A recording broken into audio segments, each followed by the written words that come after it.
several different ways, that I think that they're on very thin ice and that they can be sued very heavily for this First Amendment violation.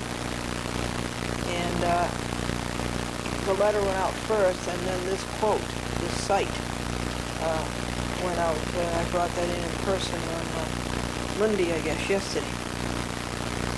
But anyway, I will picket against Rosanna Washington and Joanne Tria as soon as there's time. Can't do 12 legal papers a day. Today there were 12 legal papers to do. 7 of them are done, with 5 to go. And it sort of takes up your life.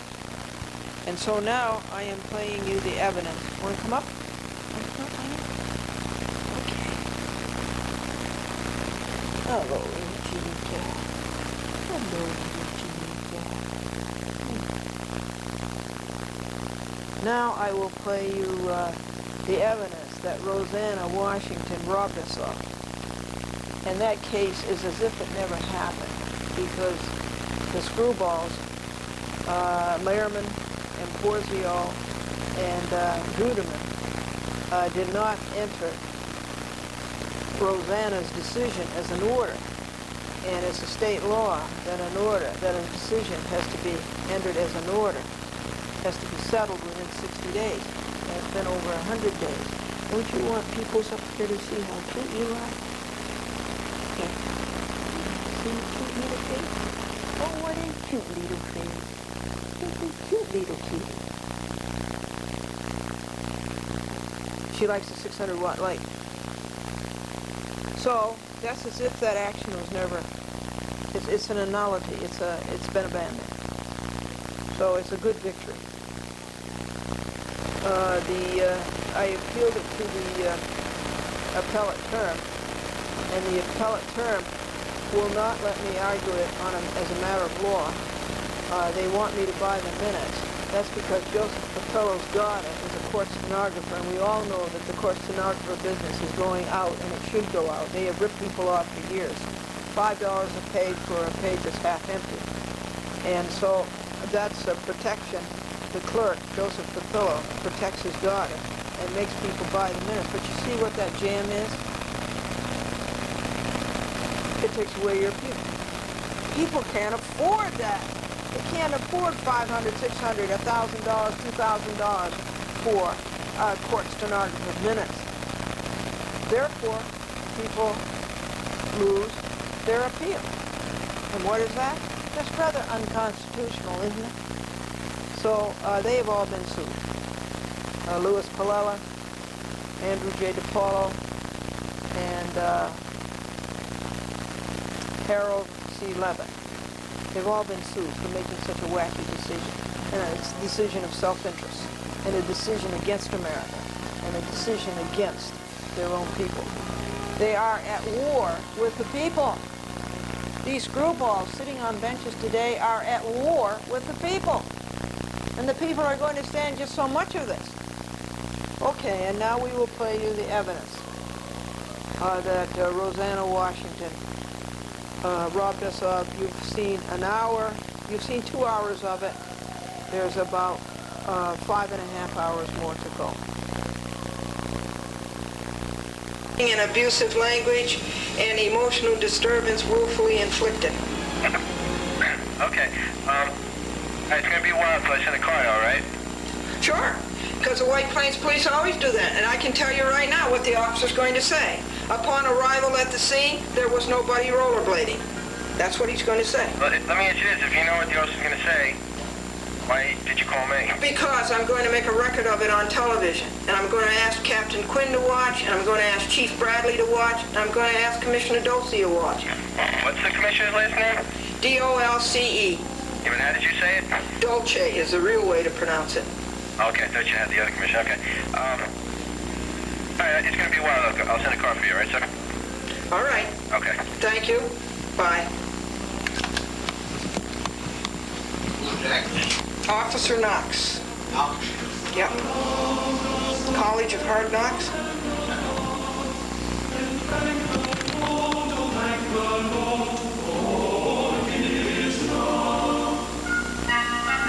James Watson.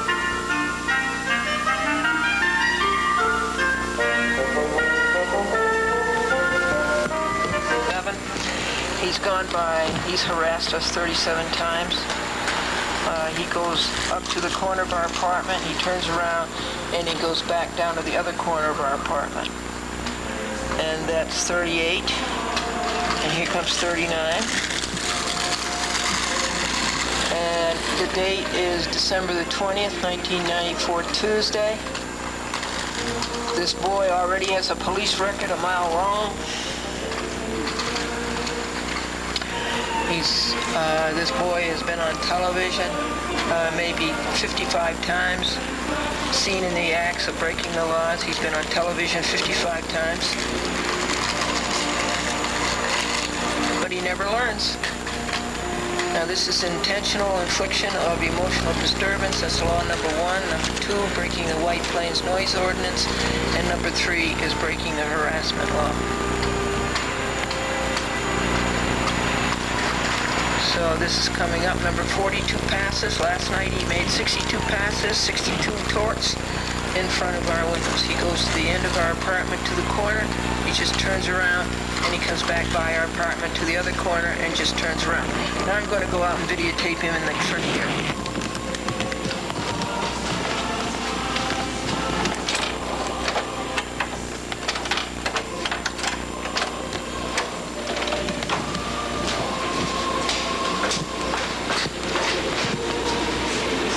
6181. 428-6181.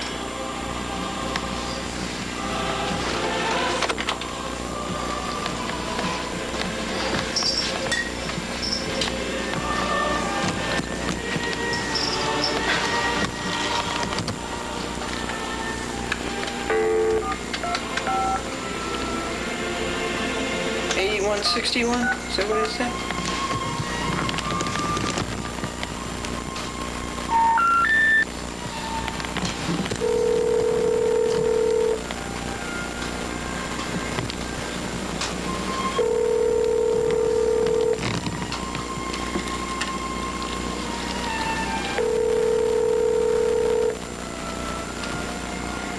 What's the count now?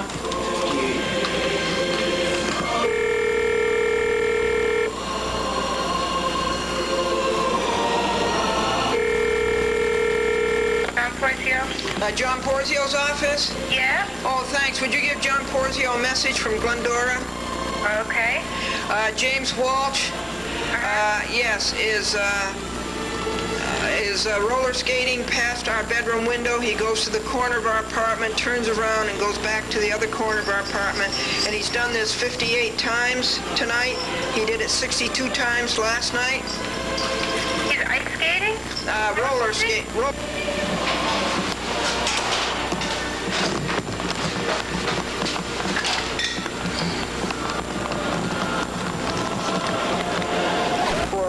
The hotel clerk said, do you want a room with a tub or a shower? And the traveler says, what's the difference? And the hotel clerk says, well, with a tub you get a chance to sit down. And those hotel signs that say, have you left anything? What should they say, folks? They should say, have you anything left? And life insurance is something that keeps you poor all of your life so that you can die rich. And now quickly, let's get through the law breaking of Nella Alpucci, Theo Alpucci, James Walsh, Daniel Walsh, Roberta Walsh, Andrew Larkin, Kevin Larkin, Conboy, Karamitzos, these are the lawyers, Bendish, Rick Graff, Odell, Koza, and the ineptitude of the Judge Wood Court.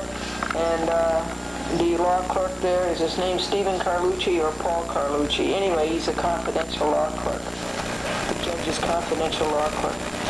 Here is the report by Officer Fisher telling about Thursday, December the 16th, as I walked down Greenridge Avenue. Theo Alpucci came along. He was driving the Alpucci car with a noisy exhaust, noise pollution and air pollution, and he made an obscene gesture and says, send Dad down here. And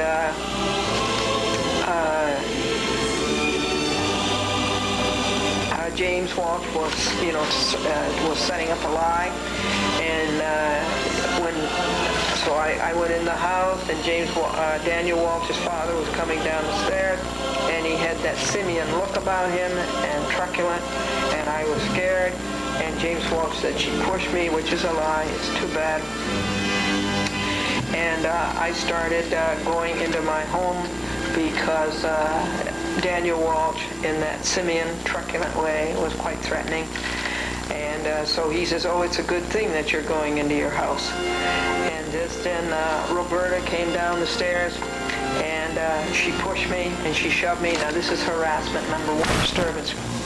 And it was before the Tuesday night one when he did that 74 times.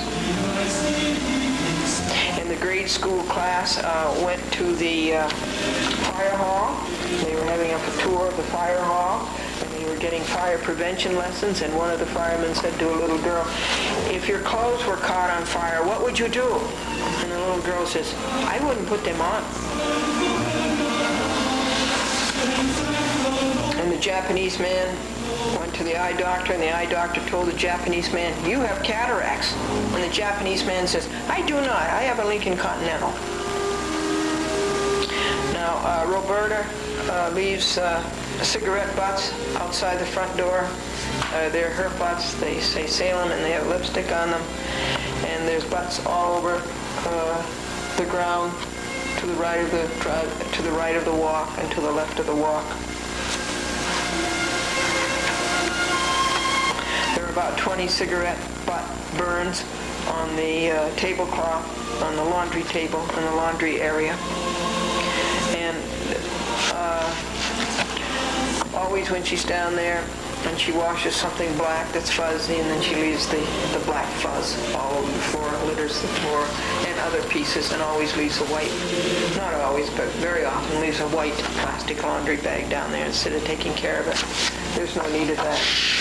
You know, a good neighbor would not litter up the laundry area, would keep it nice and clean. And there's the telephone. The telephone call was the Jewish Heritage Foundation, and it was about an ad on TV. Now, back to the wall log. At 5 a.m. Wednesday, a very tall man went by the southeast window singing.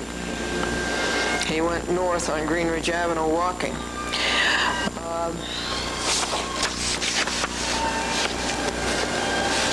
Edited about 4 programs up there that had been videotaped on Wednesday. And then on Thursday, 4 more programs were videotaped. This is 8 half-hour programs in 1 week.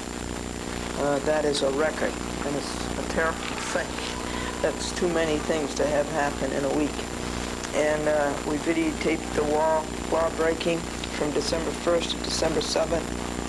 And I went to the second Advent service at church. We have a service at noon, and then we have a luncheon at 12:30 p.m. and 2 people from TCI went with me. That would be Lizanne Powers and Adele. Lizanne.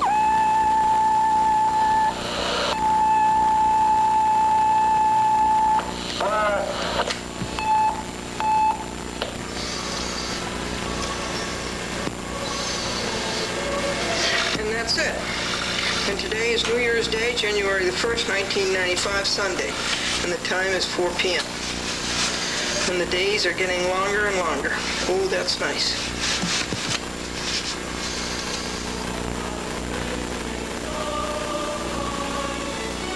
The morning of January the 3rd, 1995, Tuesday, I opened the door and discovered this torn up log, plus a copy of Grounds for Eviction to John Porzio, Grounds for Eviction of Walsh and Alpucci. The person who did it remains anonymous. Some of it is on the stairs going up to the Walsh apartment.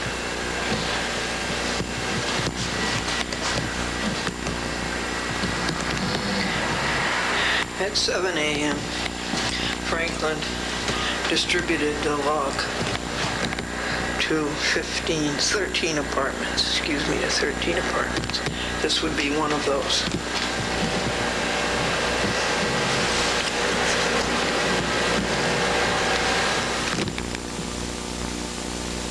date is 8:40 a.m. January 3rd, 1995, Tuesday.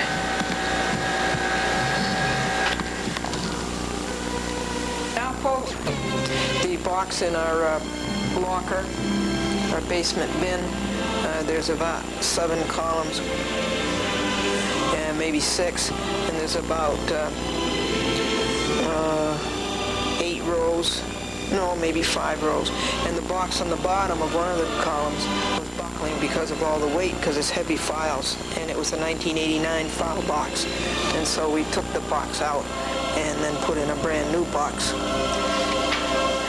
7 a.m. there was more noise from across the hall. I found the green sock and the navy sock, and 2 cars were parked in 3B again. You saw that on videotape, and it is not fair. The noisy 3B car made 16 maneuvers in parking area and with a noisy radio, and at 9:45 a.m. Sunday morning, New Year's morning, I videotaped the 2 cars in one space, and at 9:45 a.m. Roberta blew her horn twice under our dining room window, and there was a cigarette smoke in the hall, and that's very, very bad, because secondhand cigarette smoke is terrible for a person to inhale and dangerous to his health. At 8:03 p.m. there were 6 horn blasts. This is on New Year's Day. 6 horn blasts by Daniel Walsh as he drove the red truck into the yard under our dining room window.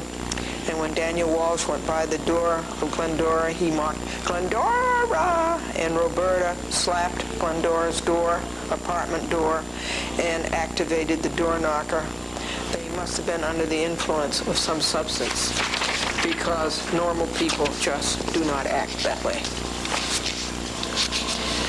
The second petition, which I read to you last week, to John Porzio to evict James, Roberta, and Daniel Walsh and Nella, and on about 6 a.m. that took a quarter of an hour. It took an hour yesterday to print the wall log, yesterday, Monday, and the cost was $5.40. Franklin also put out a reduced version of the John Porzio petition, the petition to John Porzio to evict Walsh and Appucci. And the Glendora has decided to up the damages and make an amended complaint and increase the damages to $21,000 per family, because it was $7,000 as of November the Armistice Day, 1993. But since they have continued the breaking of the laws and continued the injuries, I think they were about 700 or 800 tortious acts when the lawsuit was filed, and now it's doubled since they don't have the common sense to stop and live as they should live. The damages are going to be increased to $21,000 on the Walsh family, $21,000 on the Appucci family, and $21,000 on the Larkin family for all that lying, cheating Larkin lawyers are putting Glendora through. 7:12 a.m. the wall log was torn into 30 or so pieces on the floor. I showed you that on videotape between apartments 1A and 2A. Prime suspect would be Daniel Walsh. Here is the certificate of readiness for trial. If Judge Wood, the no good Wood Court, if he should be signing that and getting this thing on its way to the calendar clerk to schedule a trial, it'll be a year even there, sitting in the calendar clerk's office. So you try to find justice in these crooked courts, you're just not going to. Here are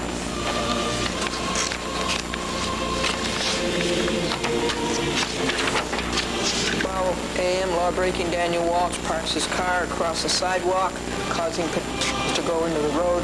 The city of White Plains can be sued for that if the police don't come and do something about it. That's Tortious Act number 1643. The person was too cowardly, whoever tore up the log, and whatever person had it strewn all about the hallway was too cowardly to own up to doing it. We will have to put names on the logs to block cowardly anonymity. Franklin notarized the grounds to evict on Tuesday, and it was served on everybody. BRS, who is a lawyer, and RP, who is a lawyer, we talked about increasing the damages to $21,000 per family. The Walshes were gone all day Tuesday. The mess is still in the front hall. The UPS man was reading a piece of it as he was delivering a package. The wall postage now costs $7. And we had to get new stamps, and the line was way out past the post office counters and into the post office lobby. That was true of the White Plains Post Office and the Scarsdale Post Office. It's just terrible the way they make people pay.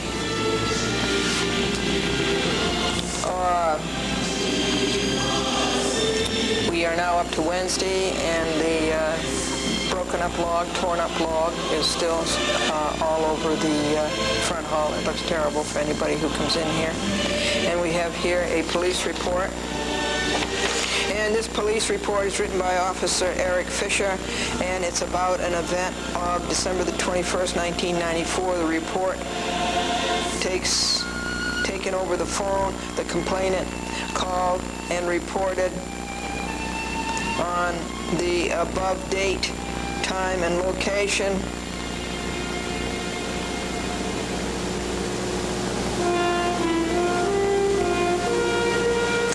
I can't read the writing.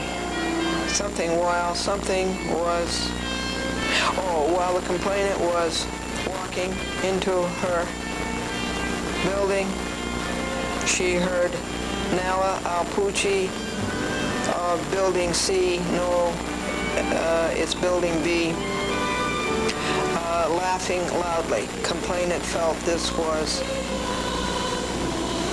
aimed at her and was done to harass her. But the time of this was not 5:10 p.m., it was 3:10 p.m. And it wasn't Building C, it was Building B. Here is another couple of police reports. This report is about something that happened on December the 20th, 1994. The report's 2 pages. Report taken over the phone. Complainant reports on the above date, time, and place while she entered her building.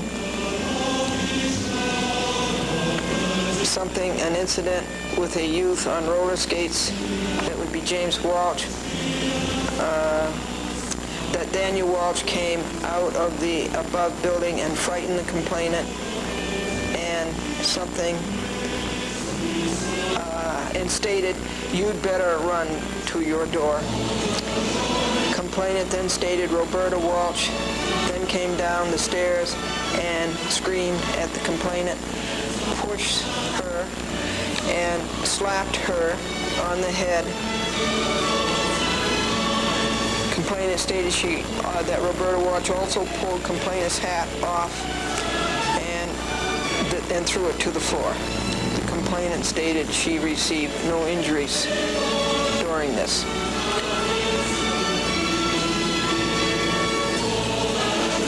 Altercation. No further incident was reported. This is number 43. I don't know what that means. On Thursday, F534HN license number blows horn every morning at 8:30 a.m. It snowed a trifle on Wednesday. The temperature other than that has been 50 degrees.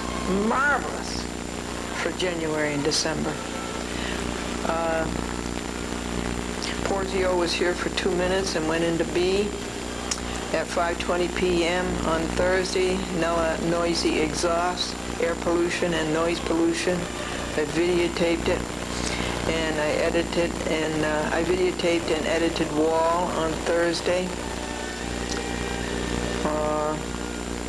There was a torn up wall log again in the hallway of apartment building A since last night around 5:30 p.m.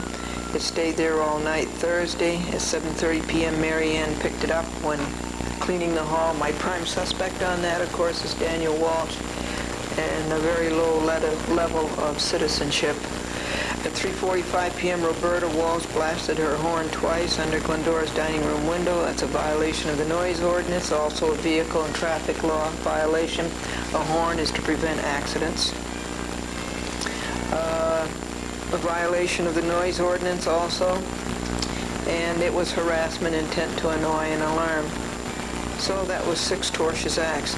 At 10:48 p.m., Nella Alpucci went by Glendora's south bedroom window. Now this is at 10:48 p.m., almost 11 o'clock, and called, "Hi Glendora, how are you?" And then she banged her fist on Glendora's window twice. So that's harass, emotional disturbance, and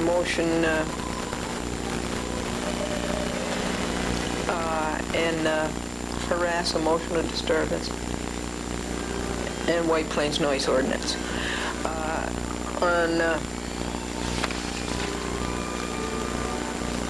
The mess of the wall log was cleaned up by when she cleaned the halls and cellars.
That's a little genie cat.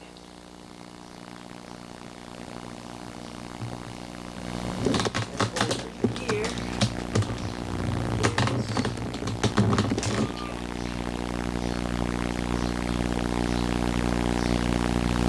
And behind the cabinet somewhere is kitty cat. On June the 23rd, 1998, Anno Domini Tuesday, at 6:51 a.m. The Westchester County, Rockland County edition of A Chat with Glendora, and this is what happened on the week of June the 15th, 1998, Anno Domini. First of all, a joke. The boss is looking over the salesman's expense account, and the boss says, "What's this huge figure?" And the salesman says, "That's my hotel bill." And the boss says, "Don't buy any more hotels." And important, Robert says, is being in the Oval Office. And Peter says, no, important is you're in the Oval Office, the telephone rings, the president answers, and then he puts the caller on hold. That's important. And Timothy knows that, no, no, no. Important is you're sitting in the Oval Office, the telephone rings, president answers it, hands the receiver to you, and says it's for you. Now, the judge, you know the story about the judge. The judge is temperamental, 50% temper and 50% mental. I am reading to you a case of Glendora versus Ralph Winter, who is the chief judge of the United States Court of Appeals for the Second Circuit. I sued him in the United States District Court, District of Columbia. The judge there in Washington, D.C. is Aubrey E. Robinson, Jr. And even down there, of course, we have dirty judge protection. Now, he sent back his decision. I read you the complaint last week, and I read you his order, so-called decision, so-called. It really wasn't a decision. It's just a foregone protection of another dirty judge. And then I read you my TV report, which was sent to Judge Robinson, and along with a notice of appeal. And I got as far as page 5. Let me just pick up on the next to the last point that I made last week. Nor does she have to. It is black letter law. The clerk who wrote this has mucho research to do. You see, that's the sham. Judges don't write decisions. You, the taxpayer, buy a judge, a law clerk, so to speak, who's a fresh graduate from law schools, never had another job.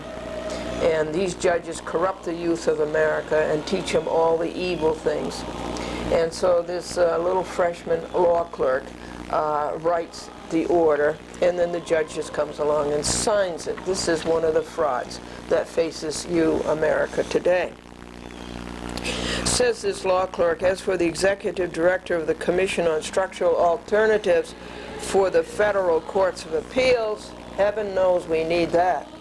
You couldn't find worse courts than the United States Court of Appeals for the Second Circuit, headed by Ralph Winter.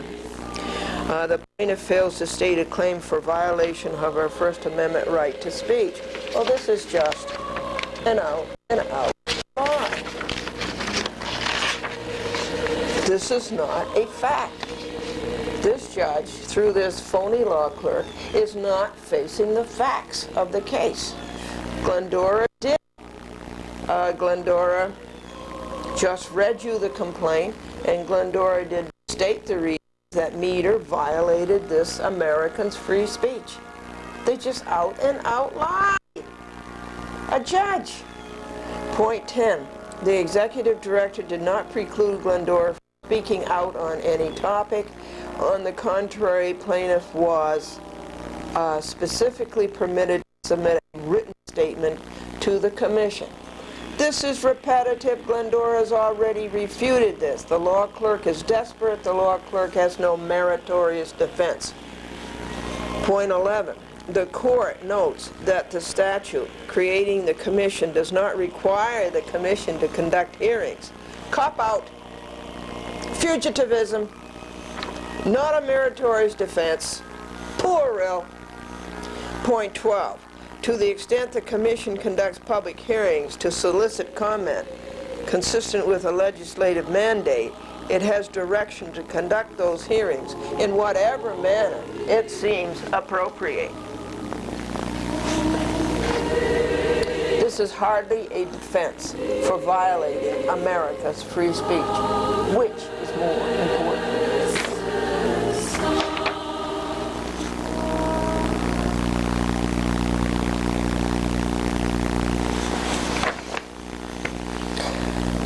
Says the law clerk, who is the puppet sitting on the knee of the judge, and the judge is pulling all the strings, or maybe the law clerk is pulling the strings of the judge. The factual allegations of plaintiff's complaint are sufficient to support a claim that the executive director abused his discretion in conducting public hearings. This is, says Glendora, another bald-faced lie. The factual allegations in this memorandum, says Glendora, and order are woefully insufficient to dismiss. What's insufficient is not the complaint, but his order. As always, this is a terrible disease that's infecting your country. And if it isn't stopped, it's going to ruin it and kill it entirely. Further, Glendora's complaint cannot be dismissed until she can prove the facts. And here is the ruling of the United States Court of Appeals for the Second Circuit that came out on January the 11th, 1995. And it says, however, in view of the well-settled rule, this is Glendora versus Cablevision, which Glendora won. However, in view of the well-settled rule, particularly applicable in pro se civil rights actions, that a complaint should not be dismissed unless it appears beyond doubt that the plaintiff can prove no set of facts in support of her claim which would entitle her to relief. So he really couldn't dismiss the complaint until this. So he has violated case law. The complaint, says Glendora, has to be interpreted in the light most favorable to the complainant. And further, pro se leniency must be invoked unless there are two other American rights to go down the drain with free speech. Where do you go when judges break the law? Where do you go when judges break the law? You go to you and expose it on TV. You're the power. And you expose it on the sidewalk, free speech, up and down the sidewalk. So this dumb law clerk says, accordingly, it is by the court this 8th day of June 1998 ordered that plaintiff's application to proceed in form of pauperis is granted. Thank you. Further ordered that plaintiff's complaint is dismissed with prejudice. I'll say there's more prejudice in this than even the law meaning of that word prejudice. Dismissed with prejudice means you can't file a complaint again. Dismissed without prejudice means you can. So, dismissed with prejudice. And how? Prejudice toward crooked judges and covering them up, protecting them. Prejudice for failure to state a claim upon which relief may be granted. That's nothing but a bag, and he doesn't substantiate that no claim was stated. I read it to you. 28 U.S. Code Section 1915, and he should have said Federal Rules of Civil Procedure, Rule 12B. That's what it's really based on. Any pending motions are denied as moot. Well, there aren't any pending motions. Know your case. Be fully familiar with the facts and circumstances. There were no pending motions. And this is a final appealable order. At least give him credit to that. If it had been Thomas P. it's really G-R-I-E-S-A, it's Griesa. Thomas P. Griesa, who is the Chief Judge of the United States District Court, Southern District of New York, your district. If it had been Griesa, he would have said, any appeal of this order will be considered frivolous and in bad faith. So at least give this judge in Washington, D.C. credit for saying it's a final appealable order. And Glendora will appeal it, and has appealed it. Aubrey E. Robertson, Jr., United States District Judge. And here is the appeal, folks. The appeal, notice of appeal, is the simplest legal paper there is. And that's all you have to say, but you've got to get it in 30 days.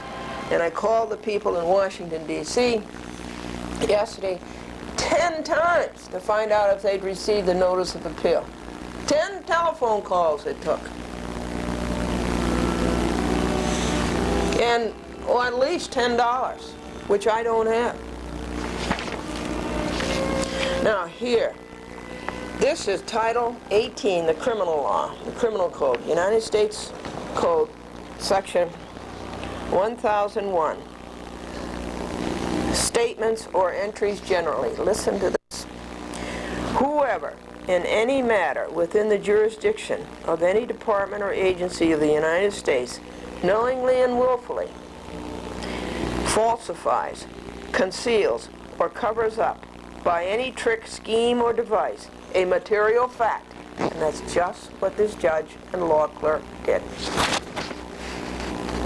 or makes any false, fictitious, or fraudulent statements, and that's just what this judge and law clerk did, or representations, or makes or uses any false writing or document knowing the same to contain any false, fictitious, or fraudulent statement or entry, shall be fined under this title or imprisoned not more than 5 years or both.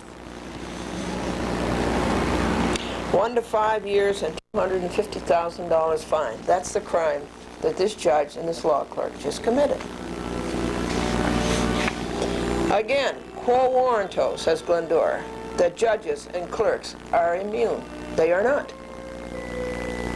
1, it's ignorance of the law. 2, it's a lie. 3, it's fraudulent. And 4, it's an abuse of power. It is sad, says Glendora, that the court did not help its country and instead helped its enemies, the traitors to the ideals. More Americans become victims. It is more of the police state at war with the people. These courts, these judges are at war with the people. They're at war with you. Now, folks, look what it says on the envelope. This is a riot. Look what it says. This came up from Washington, D.C., United States District Court, District of Columbia. Look what it says on the stamp. The Bill of Rights, 100 years old, and still what? Working? Well, the Bill of Rights might be working, but the judges whose job it is to protect you and your Bill of Rights are not working. Well, that goes back to Title 18, Section 1001 that I just read you. That is fraud to say that the Bill of Rights is working. Federal Tort Claims Act did away with immunity. You don't have to have the king's permission to sue him. This country, founded by Englishmen, because they were abused in England,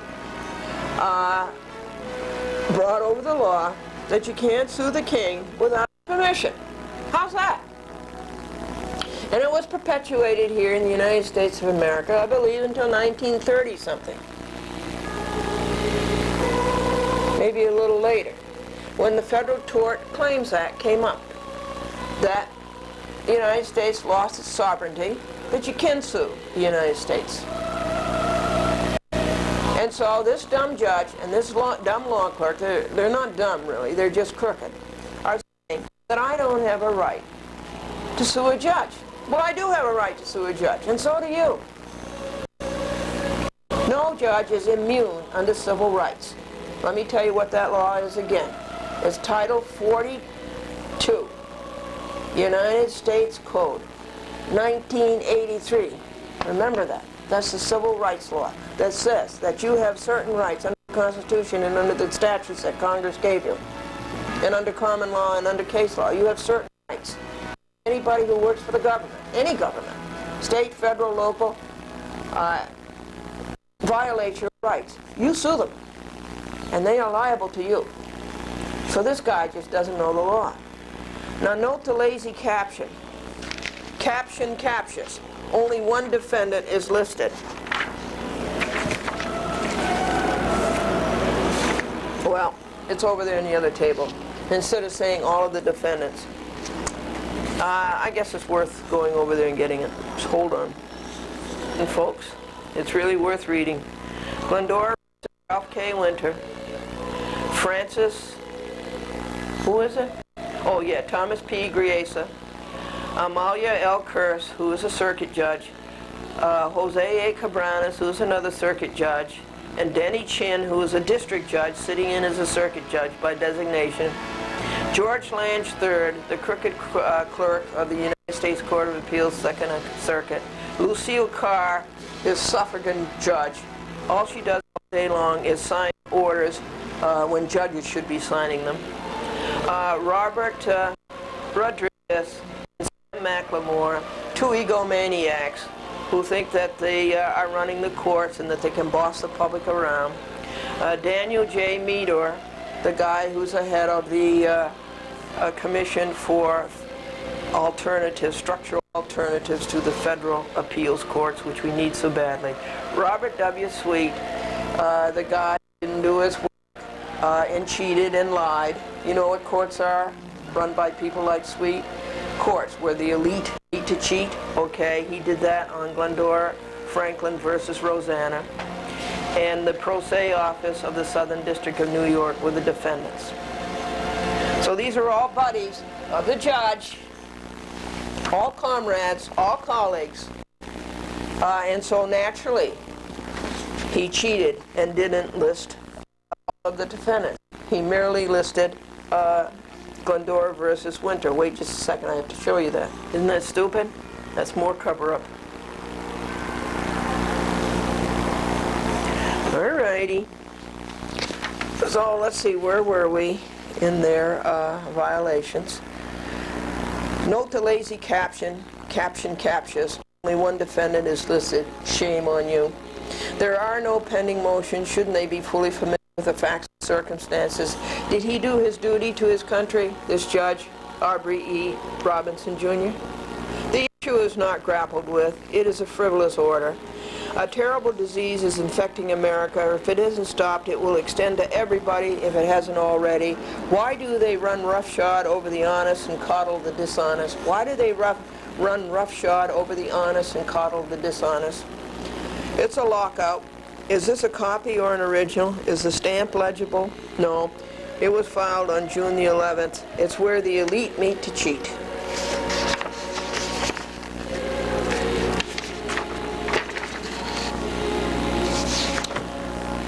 We need alternatives to the federal courts of appeals. Heaven knows this. And Meador has to ruin people's say-so. Patriots versus traitors. Saints versus sinners. They have a chance to be heroes and they blow it. Run and hide. Conclusion. This is reporting it on TV to you. This is the editing at Hicksville, Cablevision, Long Island. Conclusion, everybody, what do? It's always the same. You do three things. You sue the judges, you picket the courthouse, and say down with the judges, and get us good, honest, honorable judges. And you expose it to you on TV. Those are the three things you do. And here's the sets. This took 5.5 hours. No, it didn't. It took 5.5 hours, and it cost $3.30 for print and post and travel. No, there's no travel in there.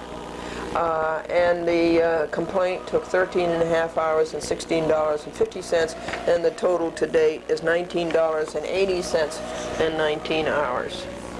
Okay? Of your life.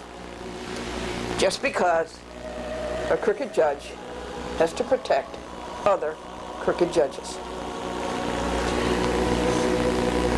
The elite meet to cheat. Courts. And I forgot this, folks, to tell you this. May Glendora please have a copy of Judge Robinson's resume and that of his law clerk. I want to read it to you on TV. You know, folks, most of these judges suffer from Moon syndrome. Moon syndrome? They carry 1/6 of the weight they think they do. And the secretary said to another secretary, did the judge give you a piece of his mind? And the second secretary said, yes, he did. And I'm amazed when you consider how low the inventory is. Let's go to the business world for this comment. The vice president of the company said about the CEO, he says, I love the way the boss conducts business meetings. The boss says, all in favor, say aye. All opposed, say bye. Not only do judges protect dirty judges, but judges protect dirty lawyers. I filed on December 22nd, 1998, a complaint this thick on a lawyer called Robert M. Callaghy. He lives in Rye, New York. He's with the crooked law firm Sadley, Stevens, Burke & Burke, 230 Park Avenue, New York, New York, 10169, the same building that the Chief Judge of the State of New York, Judith Kay, where she has her office. And Judith Kay, as you know, replaced Saul Walkler, the Chief Judge of the State of New York, who ended up in prison, federal prison. What do I tell you about judges? And this complaint about Robert M. Callaghy was about his lying and his stealing and his cheating. And it was all documented and it was all substantiated. And it took maybe something like 15 hours to write that complaint, to get it printed and get it posted and to submit it. First of all, they lost it. Cool. Then we called again and, well, we're looking for it.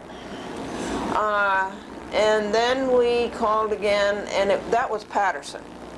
And so then the grievance committee went over to Scheinlin, or Schindlin. Shira A. Schindlin, S-C-H-E-I-N-D-L-I-N.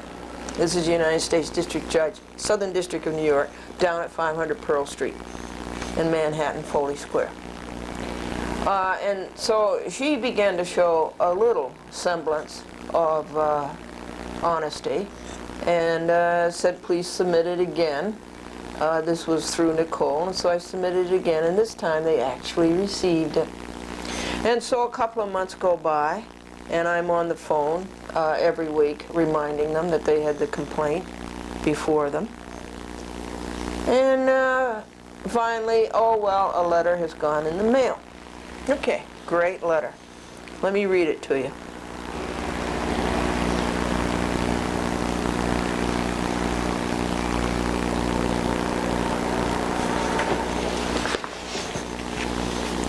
Glendora, I am in receipt of your complaint dated December 22nd, 1997 regarding attorney Robert Callaghy, at least the name, the lawyer.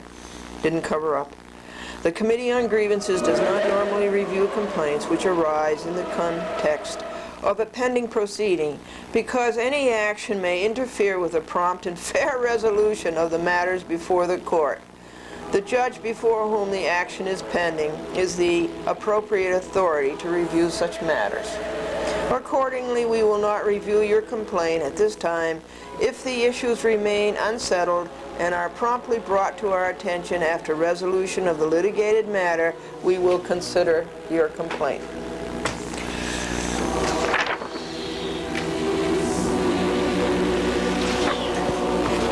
United States District Judge, Southern District of New York, Shira A. Scheinlin. Chair, Committee on Grievances, 500 Pearl Street, New York, New York, 1007. Writes Glendora.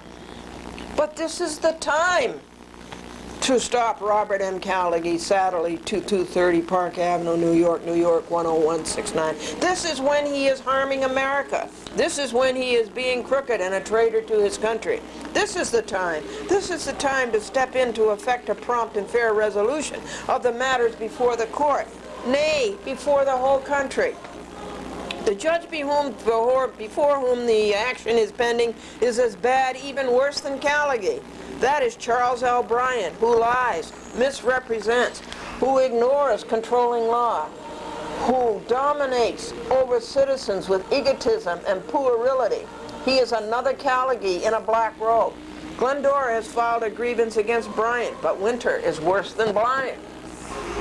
You are all in violation of 372C, behavior prejudicial to the efficient and effective administration of the business of the courts, which business is justice.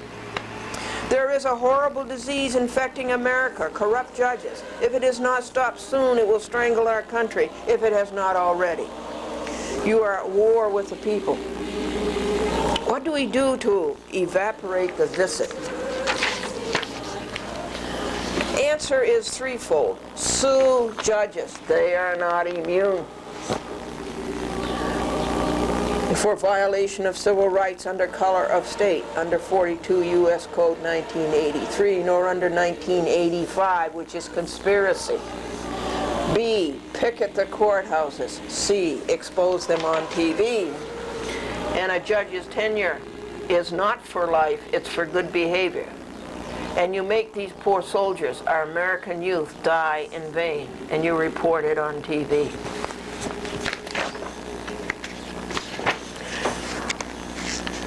And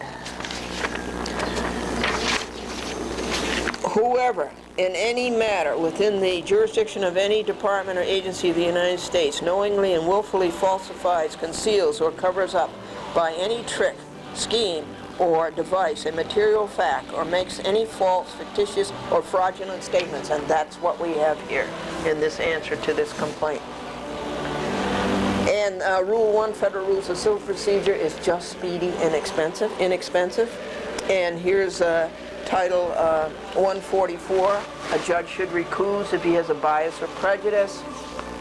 And conduct prejudicial to the effective and expeditious administration of the business of the courts, which business, I remind us all, is justice.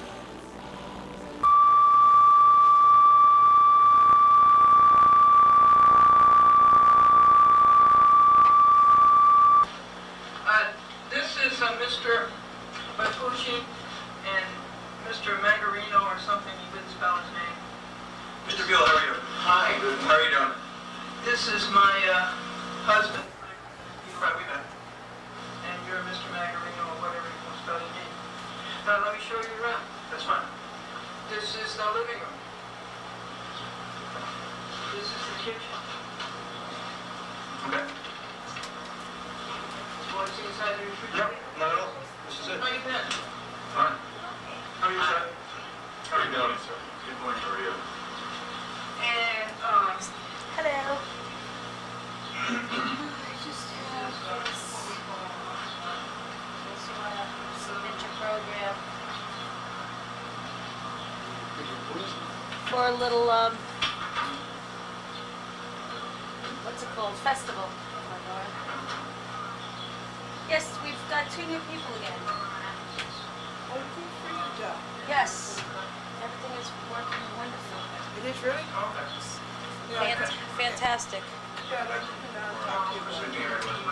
All right, well. Fine. That's fine. I'll be back in touch with you in terms of another appointment. Well, that means July, you said. Probably July, yeah. And, did you get all of our material? I did. Okay, you don't need any more. Everything is... Okay, and then, on the first week of July, we make out another report like that, the same one? For June, yes. For For the month of June, will be previous. So that'll be the first 5 days of July, you want that? Right. And is that it? That's it. Okay, All okay. right? If you have any other questions, give me a call. Oh, good. And that's it. Okay, you're good about returning your calls. All right. Thank you very much. You bet. Take care. Bye now. Bye now. Did you know that the judge isn't as well off as you think? The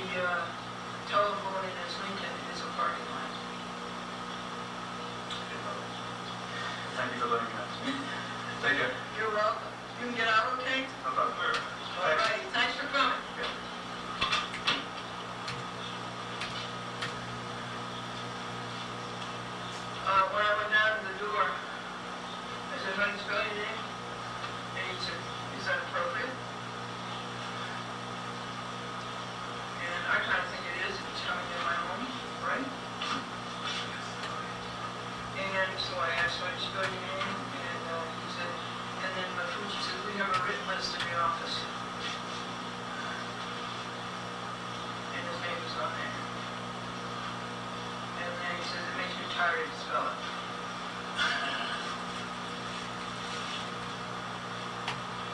You didn't see the bathroom.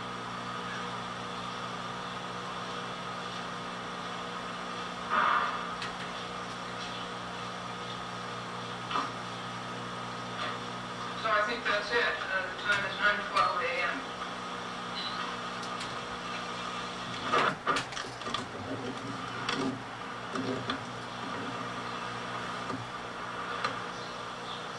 That's the little kitty. No, that's the little genie cat.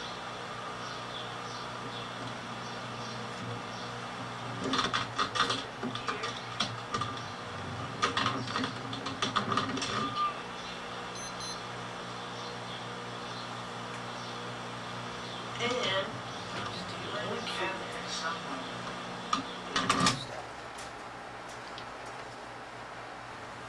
But this one was not a forcible search.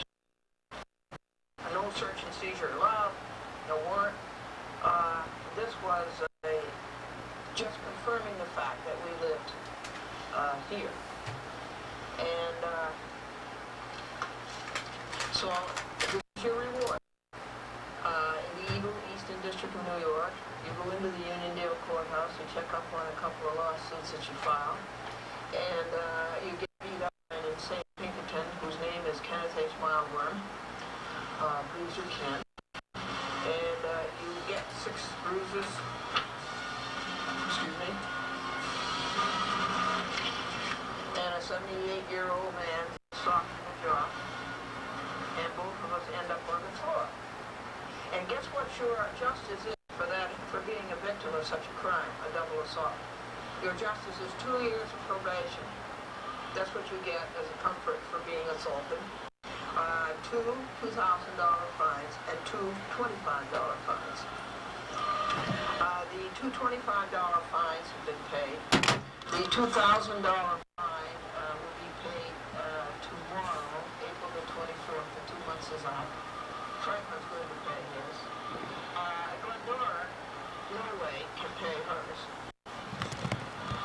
And this is an application to stay the $2,000 fine due June the 24th. I misspoke. It isn't April 24th. April 24th was a fake sentencing. And this is all to cover up a parasite and a brute and an insane person that the United States Marshal this service was stupid enough to hire.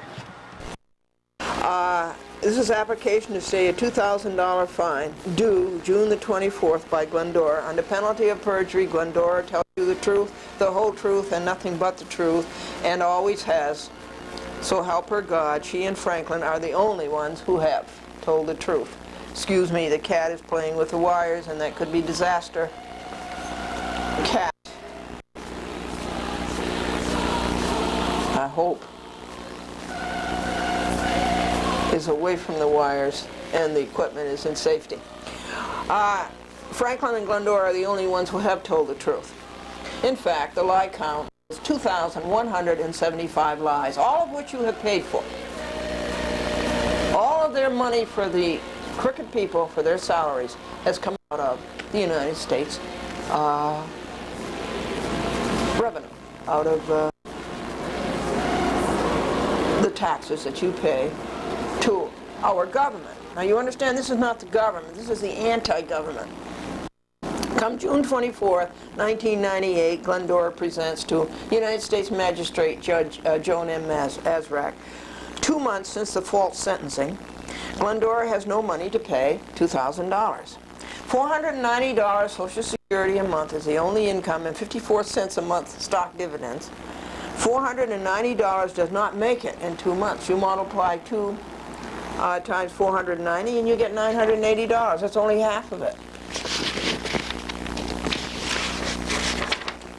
The Constitution of the State of New York Bill of Rights guarantees that Glendora shall not have to pay an excessive fine. For being beaten up by Bruiser Ken and for never touching him, $2,000 is an excessive fine. $2,000 is an excessive fine. 2 cents would be. It is against the law to take a person's Social Security for a fine, and this is another lawsuit. It is not consistent, Glendora writes United States Magistrate Judge Joan M. Azraq. Glendora should be recognized as Informa Pauperis, IFP, on March 6, 1997 by Robert M. Levy, another United States magistrate judge in the Eastern District, and on March 29, 1997 by Joan M. Azraq, and on April 24, 1998, be ordered to pay a fine she does not have the money to pay. She was given a Criminal Justice Act legal advisor, that's Stuart Grossman, who lives in Nassau County, but his office is in Queens, because she was poor. How can you do that? I'm poor on March the 6th, I'm poor on March the 29th, 97, and I'm assigned at government expense a Criminal Justice Act lawyer as a legal advisor. How can that be if I'm poor, already a poor person declared? How can I pay a $2,000 fine? In the alternative, some type of time payment should be arranged, but that too breaks the law, and when people break the law, they get sued. Remember, IFPs don't have cash and don't have bank accounts. I have no cash, I have no bank account. I have what I told you. $2,000, 2 years probation, and a $25 special assessment, and special is a homonym for ripoff, is Justice Glendora got for being the victim of an insane Pinkerton, now defrocked, while his crime of double assault was protected by 50 evil Eastern District, New York conspirators. As he is a parasite on pension, he is a parasite somebody else paying his fine. Wherefore, Glendora pleads she be granted a stay of the $2,000 fine payable June 24, 1998, tomorrow. Dated White Plains, New York, June 19, 1998, U.S. Glendora, and I called up the Azraq office yesterday